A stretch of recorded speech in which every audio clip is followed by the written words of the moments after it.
Good day, listeners from all around the world.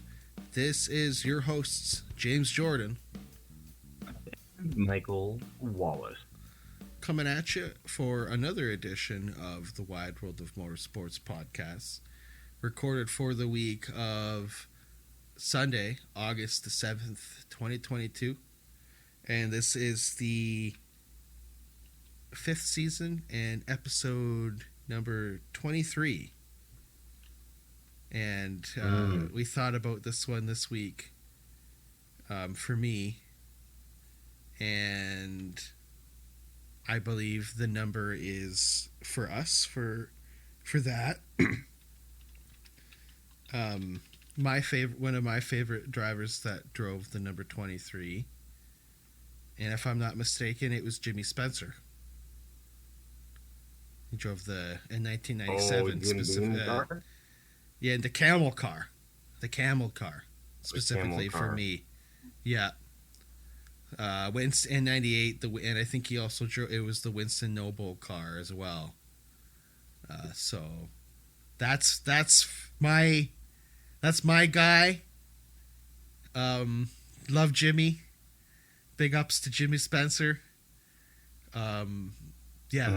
So gotta put you on the spot, Wallace. So you gotta pick. What's your number 23 for a race car driver? Well, I'd have to say Don Duckworth. Don Duckworth, eh? Yeah, no, that's just because I'm looking it up. Obviously, Bubba Wallace would be the other. I would say Bubba would probably be the biggest notable that drove the 23. Although you had other guys like Kenny Wallace, Scott Riggs, Morgan Shepherd, Shane Neal, Jeff Bodine, who else drove this? Red Farmer. Yeah, Wendell it goes Scott. back a long time. Yeah. It goes back. So this number's been in this. And obviously in sports, Michael Jordan. So.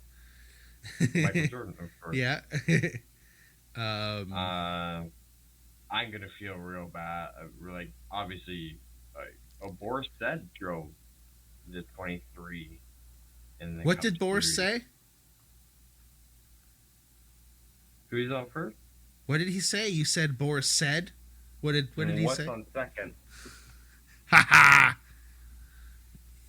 You did not get my joke. Third base.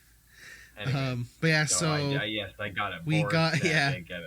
So yeah, we got a thing going every week here on the show where when we pull out the episode number, we just kind of spit out a race car driver and welcome. I hope our listeners do the same thing too. Hopefully they're spitting out their some of their favorite drivers that drove the number 23. I mean, don't you when you hear a number or see a number sometimes just instinctively well, it makes sense now because I instinctively think of Michael Jordan. It instinctively makes sense now with 23XI racing, right? So, and yeah, right. So, especially now more than ever, it totally. And as a basketball and NASCAR fan, that those two really do go good together.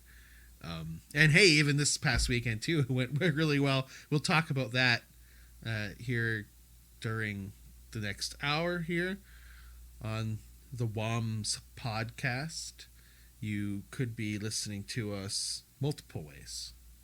And I love it though. Got to throw it to the FM 107.3 local FM in St. John, New Brunswick. And always good to be out there helping out the community radio stations out there, and as well as in Ontario and the Waterloo region on 102.7 Radio Waterloo CKMS FM. You can hear us on St. John on Saturdays at 1, and you can hear us on Friday mornings randomly, by random, on 102.7. And also, you may happen upon us. The Performance Motorsports Network. Just pull up your smart device, download the PMN app, and also, hey, we're on Spotify, Google Podcasts, Apple Podcasts. We're on all of the main ones, and then some other random ones too. I actually just had Anchor up, which is Wallace's favorite for whatever reason. Got to get you the Anchor shirt by Spotify. Spotify, you got to get in on this. We're giving you guys like free love every week. So yeah, we're on Overcast, Amazon Music. Oh, nice. Castbox, Pocket Cast, Radio Public, and Stitcher. You should shout out all of the platforms we're on. I think we don't give the other ones love. I didn't even know we were on Amazon Music. That's awesome. That's pretty cool. Hello, Amazon people. Just going through it here, and also all of this stuff is available on our website. We try to do our best on our own little webpage, the Wide World of Motorsports podcast.wordpress.com. We try to do our own little musings and updates through there, and to the racetracks we go to. We try to make that the place to go to. And also our esports stuff, the stuff we do on iRacing and Assetto Corsa. We race sim racing. We're big sim racers, and we have a lot of fun actually doing that with some of our buds. And we're always looking for people to run with us. So it'd be cool. It'd be cool to get the WOMS esports team to grow and see who else can take our. But yeah, I guess it's like we sponsored the cars in a way, and we put our out there, and yeah. So we do that on the side. We stream it too, and it's all up on our website there, and as well as YouTube at the WWOMS, and Facebook and Instagram. We got the reels. We got the reels up on the Insta. Wallace doing a good job on the reels, and we got a new one going right. We got a new one. Well, we got a new one going. You posted up a new one, and this is a really good one. This is tops for us. Hashtag. We're just gonna throw it out there. See what happens with it. I don't expect too much of it. My expectations aren't too high of what happens, what comes out of it. But it would be awesome to see at some point during, especially the rest of the next, they could still do it at Ash Weekend. But it'd be good if they did it at Delaware or something like that. I think Delaware would make sense. I would hope Mark would be in the car. Right, I mean, and then they do. It's not going to be the same if Mark's not driving the car. We got to do this, and we're hoping that even just in the race fan community, just generally, you got to respect. In any race series, you always hear someone talk about the veteran of the series, and that guy who's been around a long time. You always hear those guys that are respected, and that's definitely Mark Dilley in the NASCAR Pinty series. So even if you don't even know the Pinty series, but even in the Pinty series community that we got, that we're a part of here, we gotta get it out there. We gotta pay tribute to. And I found out that picture you shared on Instagram at the WWOMS. Yeah, you and I both of Mark both Dilley, heard and I guess that was his first year in that awesome. In the NTN bearings in the Cast Car series. So that would be really cool. And we're talking about as a pink. His number was pink. The 64 was pink. And that's kind of so Wallace runs that in his iRacing, and always my number 64. You had that little running with him at pink.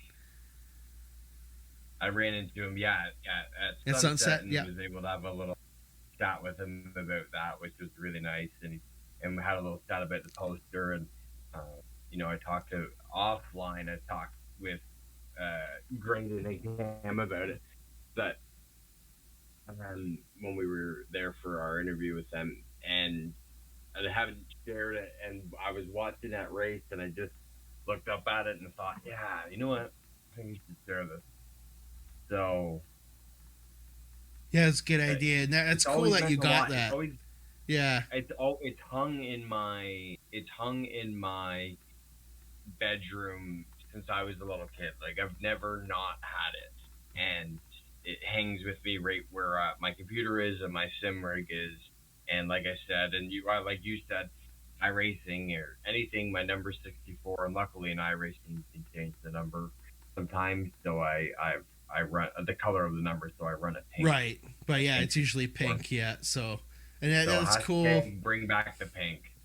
Hashtag bring back the pink for Mark Dilley to throw it back to especially as fans and as people that know him in the sport as competitors too.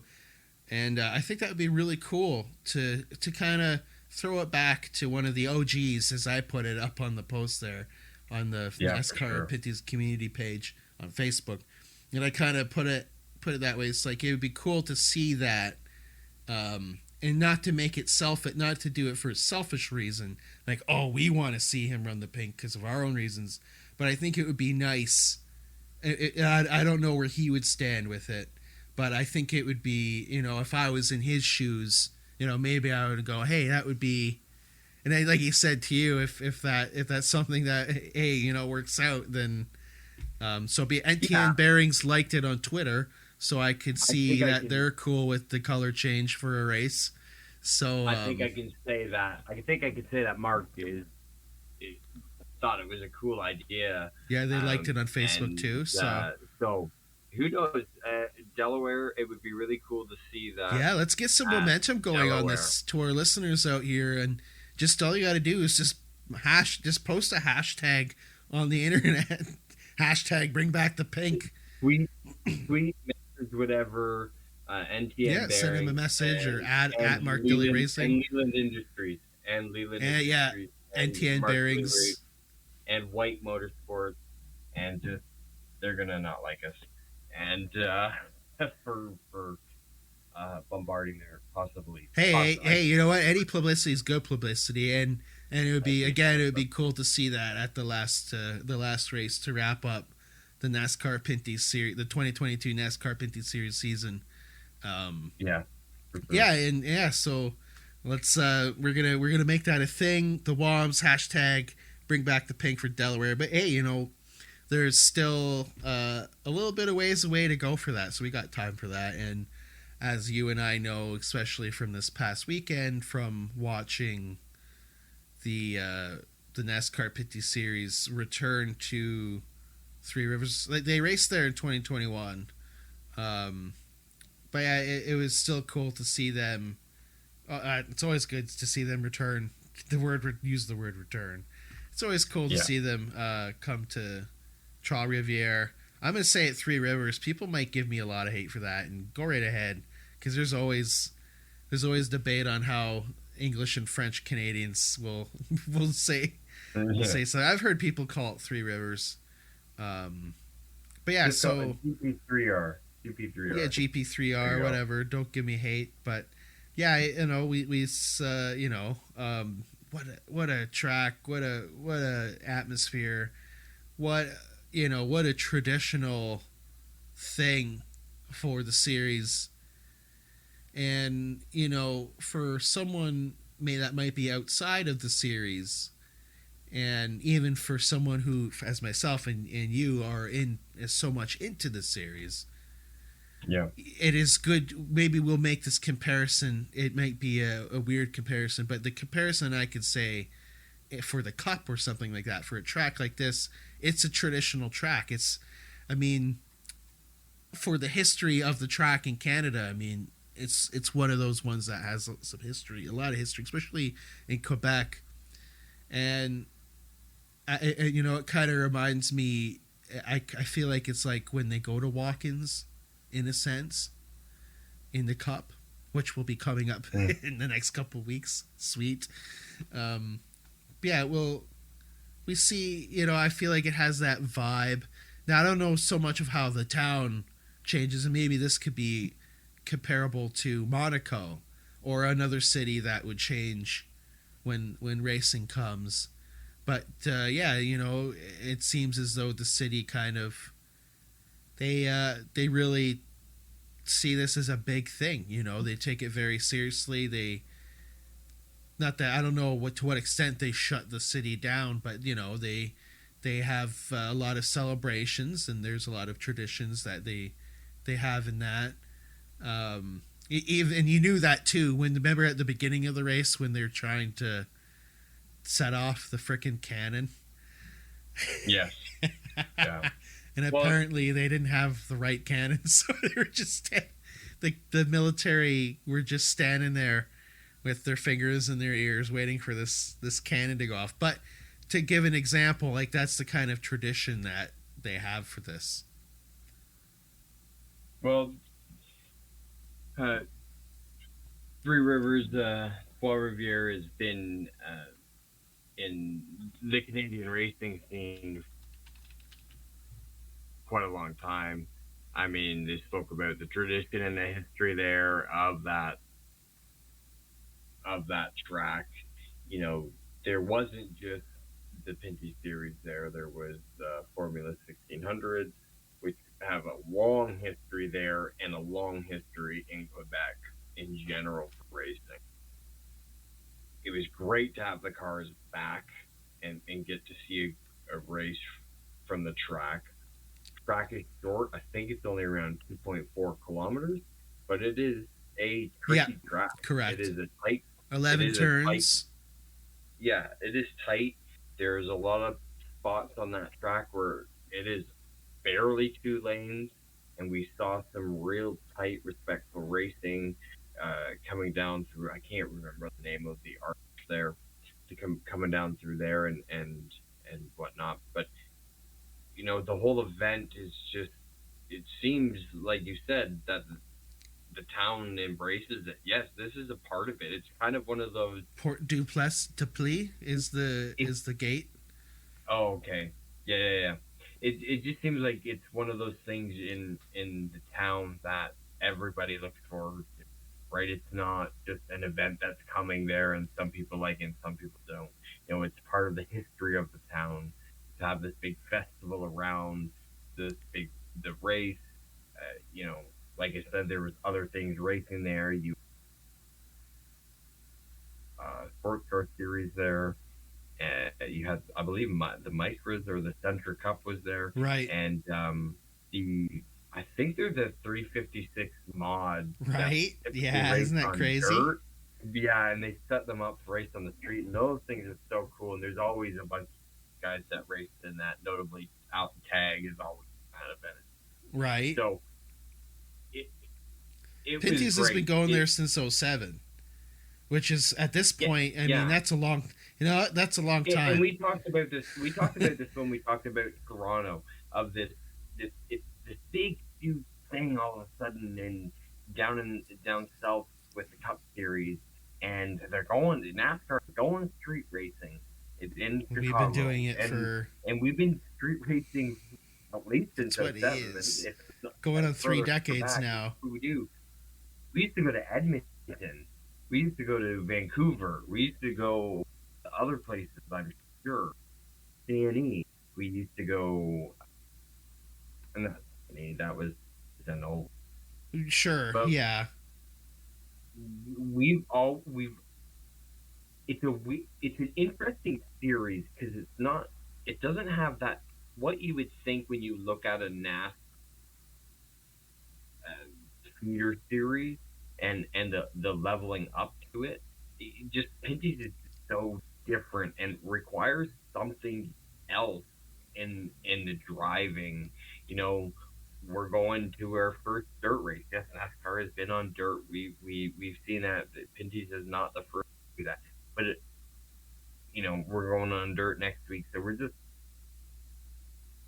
seeing these different types of tracks. Got a few different tracks in these last few different races. And leading up for a great battle to the championship. And just going back to Trois Rivières, because we were just there. I mean, the challenge of that track as well is the multi-surface change. We saw that they had patched the track the night before, and we had some rain, which always changes the track. Usually pretty drastically, and we got to see some great battles. We got to see some argy-bargy, some bumping and grinding, some arms out, shoulders out, some stuff you wouldn't like to see, but I mean, that's kind of what you get with this kind of hard racing. You're talking about a championship that's separated by like 10 points among a couple drivers, so you get awesome racing, wouldn't you say? Yeah,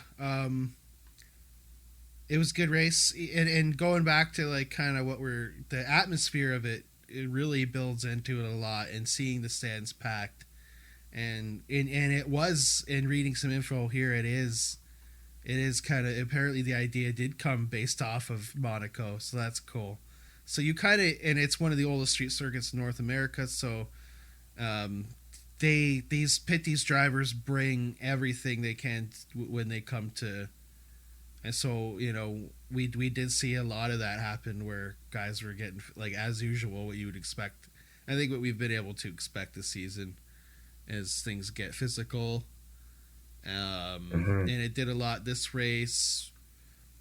And all, with Lacroix, Cameron, and LP, the top runners, there's a lot of top runners that were kind of the vets, and you could tell some of the other runners too. There were a couple rookies that got up there and performed well, but for a good other part of it too, with Glenn Stiers, Wallace Stacy, Dominic St. Cyr, Serge Bordeaux, and even like, not that Jacques Villeneuve is a rookie by any means, but we saw some guys have some challenges there. He didn't even take the green flag, right? And then with the battery issue, but JP Bergeron, Brandon Watson, LP Montour. We'll throw in Ray Cordemosh Jr., TJ Reno Motter with all top 10s. But these guys are guys who have, these are somewhat familiar names. I feel like these guys have had some experience here. And seeing them up there, let's throw Trey up there too in 5th. There's just some names up there it was kind of surprising to see him up there, to be honest. But a lot of guys up there. Not surprising, but then when you see a Kevin Lacroix with his issues, and especially with everything going into this weekend for him, with the new colors on the car, the family's business has some investment in Napa, so they're showing some new colors now. Lacroix tuning still on the quarter panel, but that's usually where Lacroix runs his number. It's been moved up to the door, because we know people care about that in racing, where the number placement is. But it was hot, it was wet, and that played a factor, for a couple of points. Brakes and tire management is important in a situation like that, and especially when the race was looking like it was going to be a wet as well. So there was a lot of confusion as to who was going to start on, who was going to use the wets and who was going to not. The race was delayed due to lightning, but there was a lot of rain. The rain wasn't the issue. The lightning was the issue. No, it was just, obviously it's a safety issue for people in the paddock and the grandstands. I personally say, if I bought a ticket, sidebar here, if I bought a ticket for a race event and there was a disclaimer on the back that says you get thunderbolted, but you guys can not sit around for half an hour, I would take that. But that's just me because I'm stupid. But and another interesting part of this race, mandatory fuel stop before lap 50, and that that was because the organizer they felt a pit stop would increase the excitement in the race, so they extended the race 60 laps, right, to get that to make it, so they had to make it. And we eventually ended up seeing, that whole strategy kind of get thrown out, and we'll get to that here in a moment. But after only a short 55-minute delay, the race was going underway. The race was initially deemed wet, so drivers had to. Can I make a change to wets? Sidebar on this? Another sidebar. Just a little sidebar. Can I just a little shout out to Dave Bradley? I was watching the stream on Soloed the booth. That's tough, man. One man booth. All alone. That's tough. Looking in any sport. Two guys, the two French broadcasters, where there's no contact. Right. You couldn't hear them, and then just random shots around the circuit. Because and also today for doing such a great job at handling that because dead air race. Also, the guys in the booth I don't think he's kind of have to go off what's going off the feed, and that's you gotta definitely you're gonna have to come up with some stuff, and he did. He had some good one-liners. I really appreciated it. It was good, and you can tell he did lose his voice eventually, because he was saying, and I did see a picture of him in there with Halls, and you could hear at the end of it, this guy, I could tell this guy was putting it all into it. So, but that was good. Good call in the booth for Dave Bradley for the English broadcast from TSN. Thanks, Dave. Through all that weather stuff before the race. But hey, you know what? It was only 55 minutes, right? So he had to, next thing you know, we're going racing, and the extra preparation though before the green for some quote unquote driver comfort, and then we saw Jacques with the potential battery issues with his hood up on pit road, but he was able to get off just in time for the start.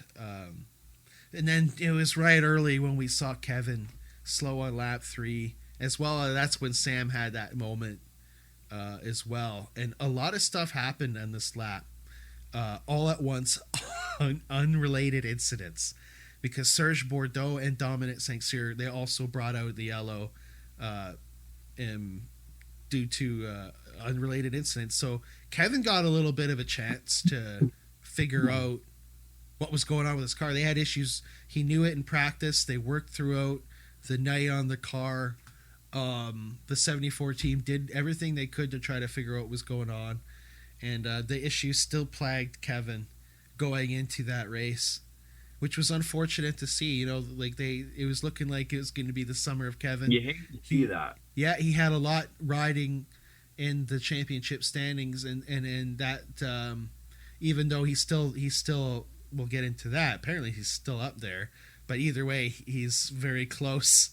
That race did not help him for getting the championship regardless, but he's still up there. But yeah, this yellow was also a chance for people to come down for their mandatory fuel stop. Some names like Mac came down. And then there was another yellow as well a few laps later. There was a lot of yellows early that broke that strategy with Wallace Stacey, Glenn Stires bringing out the yellow.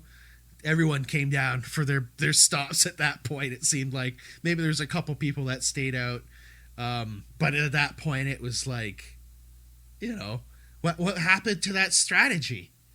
Like, I was so pumped to seeing how people were going to play out their pit strategies and whatnot, and then it was like 10 laps in the race, and we're already throwing that out the window, which was disappointing. Yeah, but is it really unexpected that right? They're gonna and this is not against them as drivers or anything, but just to really think that they could possibly go 60 laps at that track without a caution is just, and all they needed was one caution for it to really save them. And a couple of lengthy ones too, we had too. Did anyone change tires in that race? I saw shots of tires up on walls, so that might answer that. But I don't think so. I don't think many probably did. Probably because of money, right? You probably just wanted, some guys wanted to stay on one set. But I did see shots in tag in his pit box. I did see shots of tires up on the wall. Kevin was definitely the early leader. That, like you said, that Napa Dodge. Yep, and he was running good, and he still was figuring stuff out up until lap 23 when he pulled off on an access area due to mechanical issues. And Excuse me. That must hurt being the pole and points leader and all this stuff. Going back to that, that's got to hurt for that 74 team. I'm sure they'll bounce back though. Another couple of notable mentions too. You're gonna see it. You're gonna see it at the Big O. You're gonna see it at the Big Easy. Sidebar, folks. Wallace is like ecstatic for the Big O. We'll get to that at the end of the show. This guy is Christmas morning is next week for him. Anyway, Clute, Gwinnett, and Fellows notable mentions at the halfway point Sam? During this race. Sam, I was so proud of Sam. He did such a good job. Did I not say to you? I don't want to make it sound like I'm just saying it now, but did I not message you before the race started and said, I think Sam is going to be the big star. Now, I would say that, unfortunately, Alex might have took the headline away of winning the race. Right. But, Sam, there was a good while there. He was holding off LP, he was holding off Tag, like he was he was cruising real good there, and man, what a good showing for that team, and just getting the new sponsor on board and having that great showing for them was fantastic, real good for them and the team, and hopefully this is this is going to be, I think, a great momentum going to the Big O. What's on Sam's side is that none of them have done this before, so it's really good. Yeah, and there was some good green flag runs as well, where all these guys were able to battle out, and there was some fair positioning here, and some parity, I guess you could say, was good. But we did see Matthew Kingsbury at a failure lap 44, and he was at the exit of pit road, and I was able to back it up. So they did. I don't know. Like, I guess they had to throw the yellow because you can't have just a car sit on pit road, so they had to do it. I understand that, but this just kind of cautions bred cautions at this point. It got worse. Only a few laps later, Clute and Ranger had a little moment in 3. Ranger trailed some debris, bringing out the yellow. What had happened was JF got into Clute a little bit. When you're going into 3, going down the hill into the gate, it's a parking lot. I mean, you could the guy beside you can hand him a hot dog and say, "Hey, thanks for comments. See you later." That's how close you are with these guys. So it wasn't a surprise that with a little help from some friends, Ranger was hit from behind, and that was not it was not good for both Clute and Ranger at that point. And then also we saw another point where JF Dumoulin he was getting up there. It was like he was gonna get it dubs, and then he got past Mac in the closing laps. And then I think it looked like racing from my end. I'm not a race car driver, but from what I could see, it looked like he thought he was clear. Maybe, but what is Mac going to do? Let up. 04 isn't going for a championship. Mac is. You're racing. It's Three Rivers. You're racing hard. So and that's right. It looked like racing. Empire, right. And then he hits his brother. And then he spun into his brother, LP, which I bet you LP, because remember when he talked to him and he was saying he was going to get a car for his brother? LP's in his car like, oh man, this went south. I don't know, because with this reaction, when he got out of the car at the end of the race, okay. You could tell he was like, oh, wow. Already you had Jacques not starting the race, and then you had JF nailing LP. Oh yeah. Because Jacques was running for him. Yeah. And it was supposed to be, and it should have been, because they have so much history there, and that's always. And I said too on the last episode, I called them to be up there, and they were up there. They did get up there. I feel like we're supposed to be honest and with what we see, and I see it as a bit of a racing incident. But what I see was that as little room given as possible, that just ended up being, a little too much. Mac might have had a tire. We saw in the closing laps, Mac have that tire going down. Maybe Mac had a bit of a tire. Could have been a lot of things in play play down there. So who knows? I don't think there's any malicious intent in there. No. I heard from somebody who was on the ground right there that it was a big hit. The thud was pretty loud when JF hit. Oh yeah. I'm hoping that everybody was okay, but it was pretty. I couldn't believe it. And I mean, I guess we're gonna talk about the elephant in the room.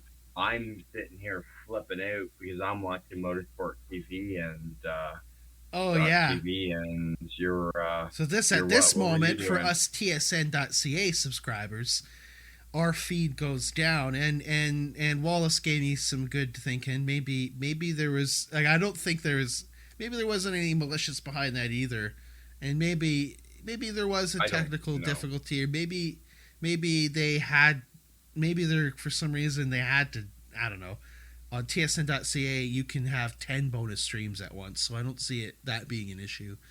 But yeah, they ended it with, what was it, like 3 or 4 laps to go, and it says, stream done, thanks for watching. And I'm like, and this all the while, JF is spinning out into LP. Terrible time for a stream to go down. And all else, I mean, I'll keep it at that, and I hope that, you know, when TSN says that they're the home for NASCAR in Canada, I hope they would kind of see that and go, yeah, like, is that acceptable? No. That, you know, they had no problem live tweeting the Cup race though, so I'm sure someone was around that knew what was going on. So, but I don't know. Either way, hopefully that doesn't happen again. And this is a paid. You're telling me that I didn't realize this is a paid service. Yeah. Right. You pay for this. Same with Flow, but I wonder what happened on Flow. Probably not the same thing, I'm guessing, because on Motorsport TV it was fine, right? So I'm guessing that may have been a TSN.ca thing, not a TSN thing. I'm sure TSN was at the track. I'm sure they were broadcasting in the booth. Not like they said, "Oh, it's 6:00, see ya," and they all walk off the job. I don't think that's what happened, because the French broadcast and English broadcast is still going. We gotta go. Right, we gotta head out. It's time to get the Traveler and go home. No, that's not what happened. But either way, it was a hectic moment, because and thankfully Motorsport TV.com, whatever their website, their URL is, check them out, because they saved the day for a lot of us Pinty fans there. For continuing that stream for the last part of this race here at Trois Rivières. And which was good timing, because this was when a red flag was brought out anyway, because there was some LP or JF, that car was hit hard, man, on to him running into his brother. I don't know how LP didn't take as much damage. He took it on his side, but JF just got screwed, and he was trailing. Not, and when I say screwed, I'm not criticizing Mac. At the end of the day, you got a wreck race car and you're about to win a race and your car's leaking fluid. I would say that's, no matter what happened, intentional or unintentional, that's getting screwed by somebody or something. So, but yeah, this brought out the red for a little bit, for some fluid cleanup to be done, and this was setting up for a good green white checkered to wrap up the this race here, and it looked like Mac had some issues from that contact, and it looked like he may not have been, it was easy to assume at that point, before they were about to take the green, that he would not have had much, but that wasn't the case. He actually held up pretty good for a guy that, he was, as I call Nick, nursing the car. He was nursing that car. I mean, he comes through the corner. The sparks underneath of the car. Right. Sparks coming out. The Amazon. You could set the desert on fire, and you could see the rim rolled over the tire. Like, I can't believe he made it around that track, and he held holding off DJ all the way to the start finish line, and DJ just pipping him for second, but also holding off Tag there for fourth. Like, I mean, Alex. I thought Alex blew it going into the turn there, Yeah. going way wide, but he drove away, and it was fantastic to The battle watch. for P2, like just all up there in the top 5 too, man. There was some good battles, and but yeah, Alex Gannett, he I bet you at one point when he was seeing who was up there in the end, when DJ was trying to come up there and make something happen. Tag was in the back. I bet you Gannett, he's getting some distance. He is starting to get some distance in that last lap there, and I bet you're laughing. You got to be laughing and looking at going. Oh. But Kennington though, coming back, he's had success. He has won at Three Rivers before 2013. If the train spotters want to get me on that one, go for it. Yeah, it's 2013. And he won there. Ranger was on the pole with him. I forgot who else was on there, the pole with him. Let's take a look here. Back when... Yeah, Ranger has won most... He's won a lot. And Lacroix and Tag. I mean, those are the guys that have won a lot at Three Rivers over the years. And all three of those guys were... They were totally guys that were contenders. But DJ, one of the vets. Yeah, it was Jacques Villeneuve, Andrew Ranger, and DJ in 2013 for the Three Rivers race there.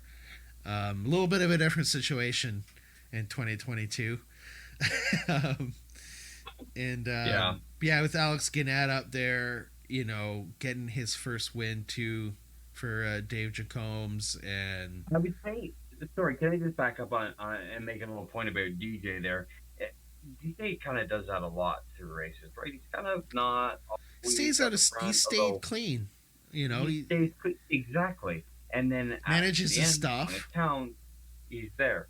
That's you saw that with, I would say, Sam did the same thing. He protected his stuff. He didn't overdo it. He ran a good race. He ended up sixth. Right in the same thing. And you got two different levels of experience there, and I'm sure Sam will tell you that too. Yeah, for sure. Bringing home one of the best performances for Mike Curb, by the way. Yeah, that's fantastic. In that 98 Curb record for Montour in 7th. RJ Investments, Jamie Hackison up in with Ray Jr. Courtemanche in 9th. We'll even throw Larry Jackson up there at 8th. I'm sure they were happy. That's fantastic. I'm sure Trayton would even tell you he's happy with the top 5. So and didn't TJ Renamato finish round out the top 10? Yeah. So there was with David White, getting him up there. So there was some nice parity in this race. Was unfortunate to see Gary kind of fell out of the top 10 there. Yeah. Brandon Watson, I was hoping for a bit more for him. I believe he was in the top 10 at halfway. But I think at the end he just kind of fell out. And then Ranger with his crash, he was trying to doctor it, and but yeah, with Gary, when his crash, he tried to do the best he could to getting it back up there. So but yeah, and I don't want to get too much heat for what I said on the NASCAR Pinty's group about the and I don't think I did at all, but I'm just saying what I said. The rookies had a challenge at Three Rivers, and it wasn't because there was rookies that didn't really. I mean, sure, it was a challenge for everyone. I wouldn't say that Three Rivers isn't a challenge. That'd be crazy. It's crazy talk. But with these rookies, that I'd mentioned earlier, with Glenn Stiers, Wallace Stacy, Dominic St. Cyr, Serge Bordeaux. I hope I'm saying Dominic's last name right. I'm sorry if I'm not. But him stepping in for the number 3, I'm sure he would have liked to see a little bit of a better, finish there. But it's tough when you go to a track like Three Rivers. Tricky track. Driving it on, I said, of course, as realistic as the track could possibly be. It's a scan. It's a laser scan. It's LiDAR. It's close enough. It is. It's hard because there's not a lot of. It's just not laid out in the same way. You need to know where to make. If you've made mistakes there, I almost feel like you have to make you have to kind of run off hot a couple times. The barriers kind of run into the concrete, yeah, and then there's areas where the barriers are way out there, but you can't go out there, but because it's flat, you can't see the right. exit curve. There's some turns you don't even. Yeah, there's some turns that are like blind turns, and you know, spotting's important there too. But with a track like this, you know, I think it's easy to say this about any sport, any track, any arena or court you're going to, or rink or whatever. It's easy, you know, home games are easy to say, or it's easy to say, hey, I've been here a few times. You know, it's easy to say that these veterans were going to have a better run, but it really does take making, you know, I'm sure Tag, I'm sure DJ, I'm sure, you know, Mac, I'm sure Andrew Ranger, I'm sure they've scuffed a couple barriers at Trois-Rivières. I'm sure they've run a little hot in a couple of turns. That camera you know, shot of who is Lacroix battling for the lead at the very beginning of the race. Oh, they yeah. And wasn't it Mac? And I think it was Mac. And they come out of the corner, and Lacroix is, I mean, just racing. If you could get a piece of paper through that. Oh, yeah, I saw that. His car in the barrier. I would have been impressed. Yeah. I mean, it was just... You could not fit the Sunday paper in between his car in that barrier. I saw that. And that goes back to the point where I feel like you're going to have a few races at Trois-Rivières to do that. But then again, you can kind of... You throw Alex Guinnett into that conundrum, though, and a guy who's only had a few under his belt. I think he just raced there in 2021, and he did it in 2019. He did it in 2014. So he's had it. Yeah, no, he's had a few. He's had 5 of these under his belt now. So maybe that's what it takes to to figure it out. Is you need a few under your belt, and I think we can agree on that one. And I think Alex can probably too. He'll probably have no problem telling you that his experience over racing almost over there for 10 years by looks of it. On the almost 10 years he's been racing there.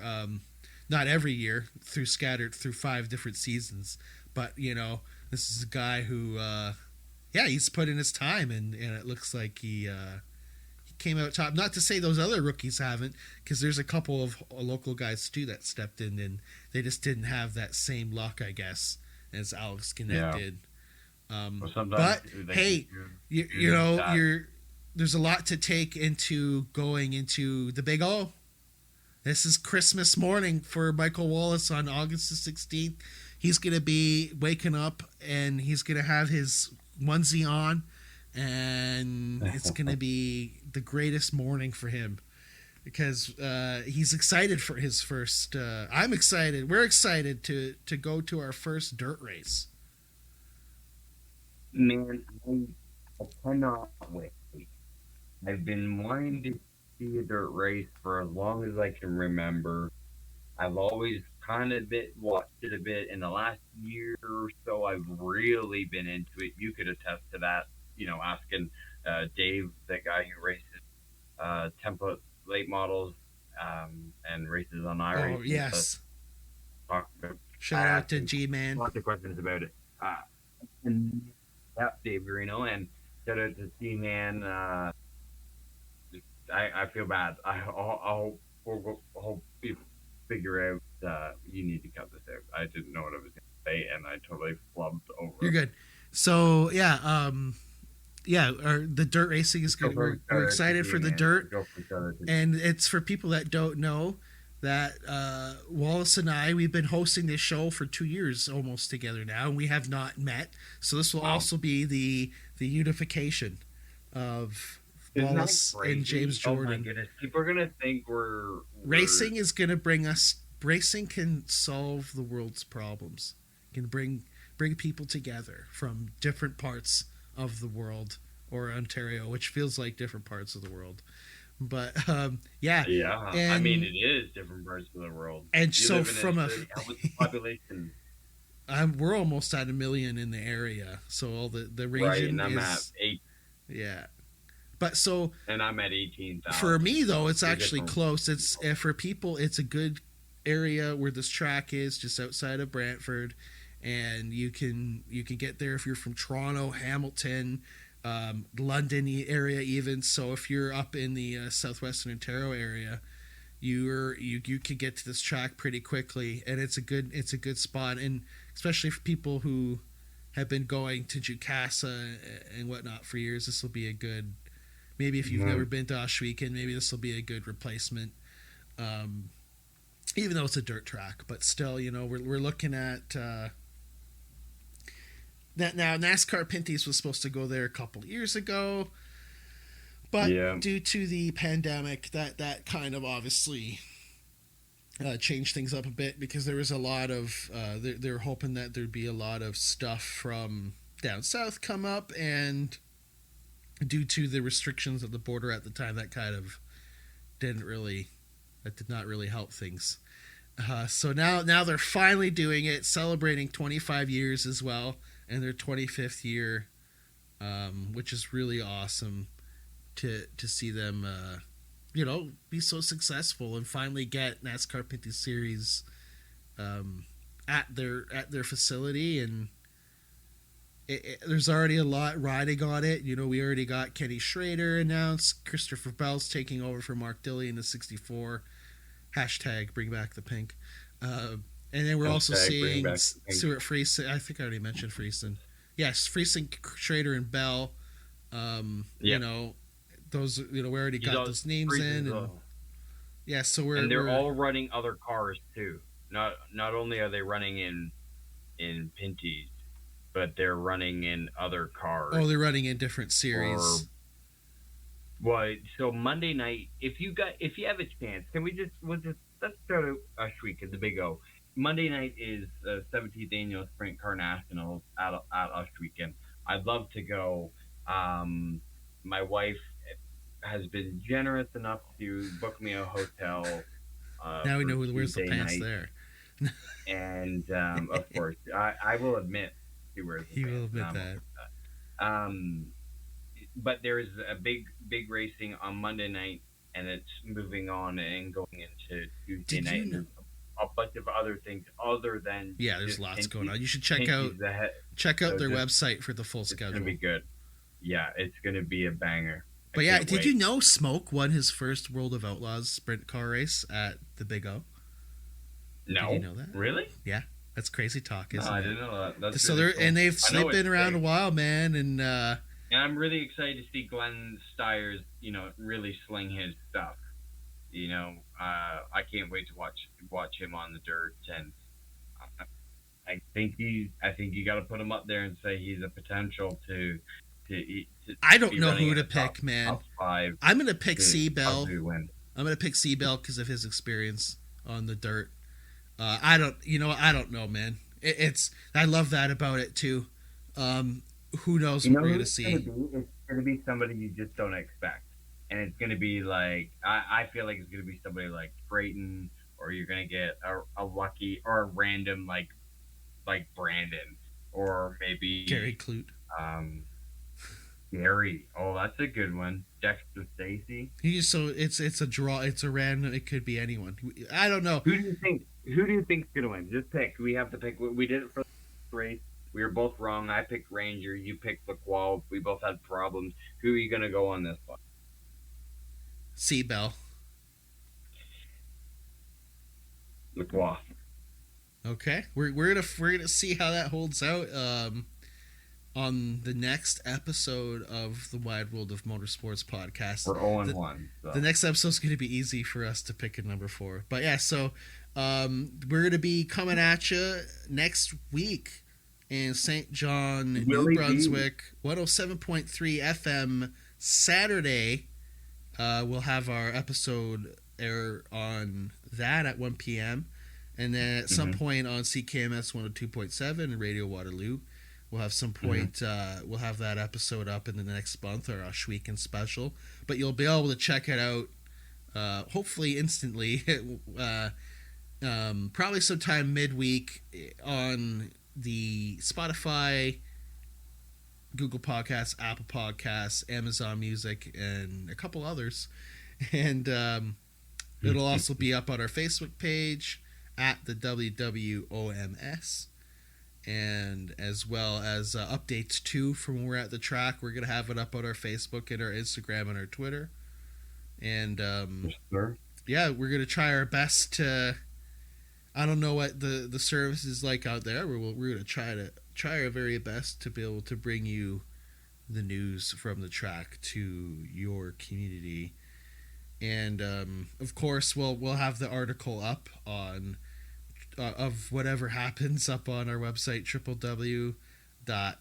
www.wideworldofmotorsportspodcast.wordpress.com.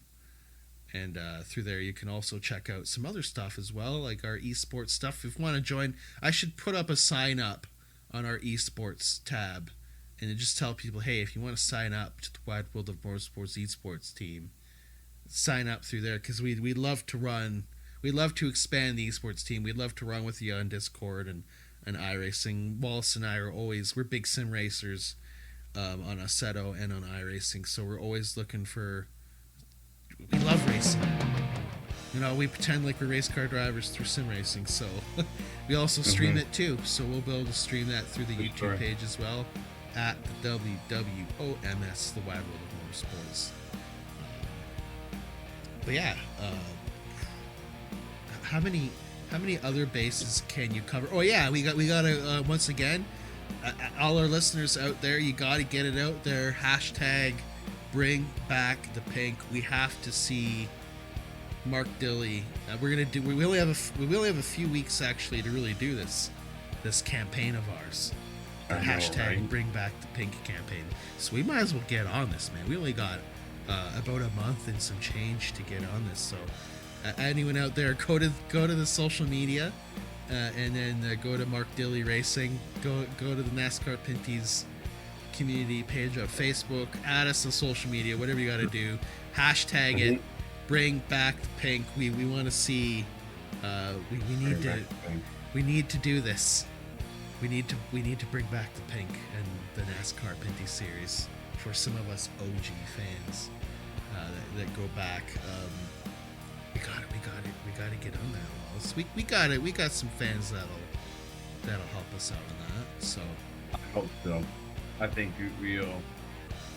there's a lot of love for the series right now, and good time to do something fun and also something to kind of pay tribute, right? Of course. What a better track to do it at. Delaware Fall Brawl, the big one, the big weekend. You know, get it done. Hashtag bring back the pink. 64 for life. Hey Wallace, that just about wraps it up for this edition. We'll see you all around the bend, folks. Adios.